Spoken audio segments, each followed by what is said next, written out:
안녕하세요. 찌니 스토리TV의 윤섭쌤입니다. 어느덧 2022년 이민년이 왔습니다. 여러분 새해 복 많이 받으시고요. 오늘은 임진왜란 세 번째 시간, 임진왜란의 끝에 대해 알아보도록 하겠습니다. 자, 시작하겠습니다. 기찬이 안녕하세요. 안녕하세요. 기찬아, 우리 이번 시간에는 임진왜란 전쟁의 끝에 대해서 알아보려고 해. 수업 시작하기 전에 기찬이 벌써 10살이 됐네. 그치? 이제 10살 됐으니까 아빠랑 또 더 열심히 들어서 올해 안에는 한국사를 다 한번 쭉 다 보지 않을까 싶어. 같이 잘 마무리해보자. 네. 자, 임진왜란 전쟁의 끝인데, 임진왜란이 1592년에 시작했었다. 1592년 4월에 일어났었던 사건이야. 네. 그리고 아빠가 7년 전쟁이 일어났다라고도 얘기했었어. 그러니까 7년 동안 전쟁을 했다라고 얘기를 했는데, 네. 전쟁이 시작되고 어느덧 1593년 4월이 왔어. 즉 1년 정도가 지난 상태인 거야. 1년이 지나면서 여러 가지 사건들이 있었지. 이순신 장군이 한산도 대첩에서 승리하고, 또 김시민 장군의 진주성 전투가 있었고, 그리고 권율 장군의 행주 대첩이 있었고, 명나라가 참전하면서 일본과 명나라 간에 2차례 정도 전쟁이 있었고, 더 이상은 일본이 바로 싸우기에는 좀 부담스럽다라는 생각을 했어. 그래서 명나라와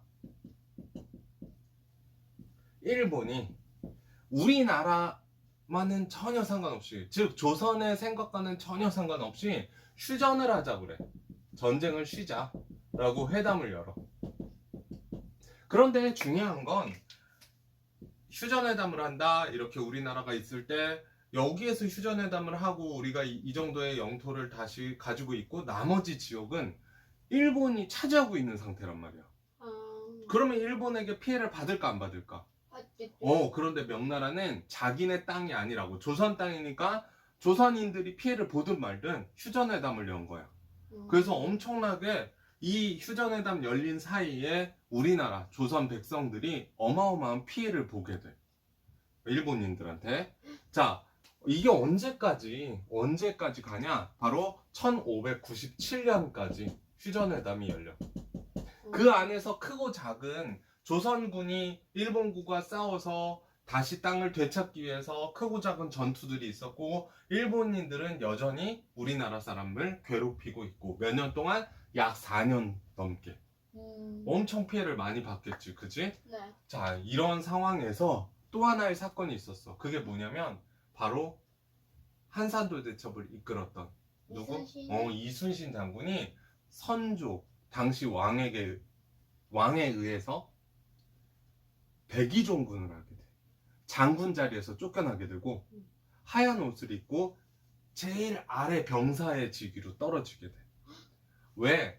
너무 인기가 많아지고 계속 승리를 하자 백성들에게 너무 인기 많은 이 이순신 장군이 선조 입장에서는 부담스러웠던 거야.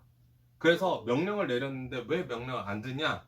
이건 곧 반란을 일으키려고 한 거다 해서 죄인으로 몰아서 쫓아내버려. 그리고 누가 권력을 잡게 되냐? 여기 해군을 잡게 되는 사람이 원균이라는 사람이 이순신 장군을 대신하게 돼. 자, 1597년까지 휴전회담이 있는 가운데 드디어 1597년에 또 한 번 다시 일본군이 대대적으로 쳐들어오게 돼. 이걸 뭐라 그러냐? 두 번째, 그러니까 결국 휴전할 생각이 있었다 없었다? 전쟁을 멈출 생각이 없었다. 1597년에 다시 한번 대대적으로 치고 들어오는 걸 글씨 잘못 썼네. 정유재란이다. 정유년에 다시 일어난 난이다 라고 이야기해. 다시지? 다시 제자를 써가지고. 그래서 정유재란이 일어나게 되고, 이걸 이제 막아내야 되는데, 원균이 당시 이순신 장군이 이끌던 최고의 해군을 데리고 붙었어. 칠천량이라는 곳에서 붙게 돼. 자, 일본군과 원균이 붙었는데 12척을 제외하고 몽땅 다 잃어버려. 패배를 하게 돼. 원균 장군도 여기에서 사망을 하게 되고. 그래서 전법에 잘못된 걸로 인해서 조선군이 어마어마하게 패배를 하게 되자, 그리고 일본이 대대적으로 다시 밀고 오자 안 되겠다. 누굴 다시 불러? 이순신 장군. 일본인들이 가장 두려워하는 이순신 장군을 다시 삼도 수군 통제사, 삼도의 수군을 통제하는 제일 높은 사람으로 임명을 하게 된다. 그래서 백의종군에서 다시 돌아오게 돼, 이순신 장군. 자, 그리고 나서 승리한 전투가 바로 영화로도 굉장히 유명한 전투인데 명량이라는 전투야. 명량해전. 자, 명량이라는 곳이 어디냐면 이 정도 돼요. 진도 앞바다, 지금의 진도 앞바다인데 여기에 이렇게 섬이 있고 섬과 섬 사이에 이렇게 바다가 흘러간다. 섬과 육지 사이에 바다가 흘러간단 말이야. 여기에서 일본군 133척. 뭐 기록마다 조금씩 달라. 어떤 데는 300척이라고도 얘기하고 어떤 데는 뭐 133척이라고도 얘기하고 330척이 넘는다고도 얘기하고 이러는데 기록에서 가장 신뢰할 수 있는 기록은 133척 정도 된다고 얘기를 해. 그리고 이순신 장군이 이끄는 배 13척. 조선의 13척과 일본의 133척이 한 10배는 되는 거야. 10배는 되지. 그치. 10배가 좀 넘겠지. 이 배가 여기에서 싸우게 된다. 명량에서. 지리적인 이점을 굉장히 잘 활용했었던 이 이순신 장군의 전략에 의해서 133척, 말만 들어도 133척이 13척이 133척을 이길 수가 없잖아. 네. 그런데 승리를 하게 돼. 이 안에는 여러 가지 전법들이 있지만 일단 해안의 바닷물이 어떻게 흘러가는지, 그리고 어떻게 소용돌이를 치는지, 그런 것들을 굉장히 잘 이순신 장군이 파악하시고 계셨고, 지형의 이점을 그 지형의 이점을 잘 활용하셔서 133척을 이겨내버려. 13척이. 이게 실질적으로 너무 말이 안 되는 상황인 게 뭐냐면, 쉽게 얘기하면 기찬이 한 명과 10명이 싸워. 그러면 이길 수 있을까 없을까? 못 이기죠. 둘러싸고 해도 못 이기잖아. 네. 그런 상황이었던 거야, 실은. 근데 이순신 장군이 이때 굉장히 유명한 얘기를 하지. 선조 임금이 싸워서 이길 수 있겠냐? 안 되면 육지 전주에 당시 권율이란 장군이 내려와 있었거든. 그 행주 대첩을 이끌었던 권율 장군과 힘을 합쳐서 싸워라. 그러니까 이순신 장군이 뭐라 그러냐? 신에게는 아직 13척의 배가 남아 있습니다. 그래서 원균 장군이 남겨놓던 배 12척, 도망갔던 배 1척, 13척을 이끌고 일본군에게 어마어마한 승리를 거두게 된다.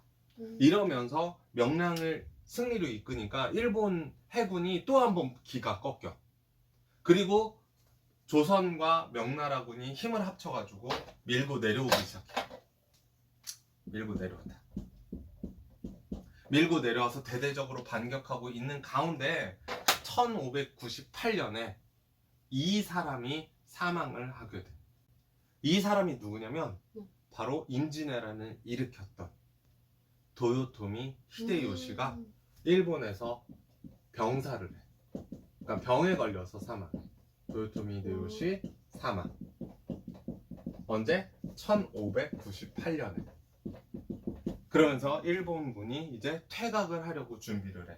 여기 울산 쪽에 그리고 이쪽에 해가지고 일본이 이렇게 마지막 방어선을 두고 계속 퇴각을 하는데, 이걸 그대로 둘 수가 있을까 없을까? 없어. 우리나라 사람들이 이렇게 괴롭히고 전쟁을 일으킨 이 일본인들을 그대로 둘 수 없다. 끝까지 쫓아가서 이들을 모두 다 섬멸하겠다 해서 이순신 장군이 또 한 번 이 일본군이 퇴각하고 있는 가운데, 일본군 퇴각,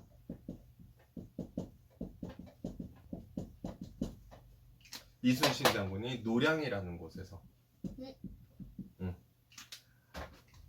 배를 이끌고 일본군을 뒤쫓기 시작한다. 일본군의 저항도 만만치가 않았고 일본군이 퇴각을 하면서 굉장히 많은 피해를 봤지만 결국 일본군의 강력한 저항에 의해서 여기에서 이순신 장군이 사망을 하게 돼. 활에 맞아. 총에 맞았어. 네, 총에 맞아서 죽었다고 알고. 총에 맞아서 이순신 장군이 사망하시게 되고, 자, 이렇게 하고 일본군이 전부 퇴각하면서 결국 임진왜란, 1592년에 시작한 임진왜란이 1598년에 끝나게 된다. 자, 이렇게 전쟁이 끝났는데 중요한 건 우리나라가 어마어마한 피해를 봤다라는 거야. 조선의 피해. 얼마만큼의 피해를 받는지 한번 살펴보면 몇 년 동안 전쟁했다고 아까 아빠가 얘기했지?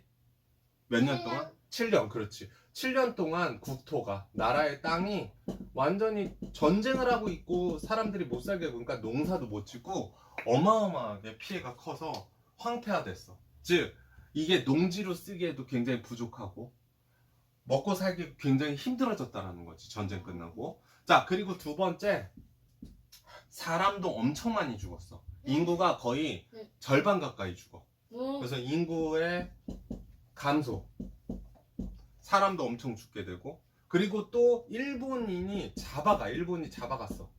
잡아가요? 일본으로 잡혀갔어. 왜 잡아갔냐면 특히 일본인들이 누굴 좋아했냐면 바로 도자기를 만드는 사람들. 도자기를 만드는 기술이 일본은 그때만 해도 크게 발전하지 않았기 때문에 우리나라의 도공들이 조선에서는 되게 대우를 못 받았거든. 근데 너무 백자랑 이런 게 이쁜 거야. 그래서 일본인들이 이 사람들을 전부 잡아가서 도자기를 만들면서 대우를 해줘.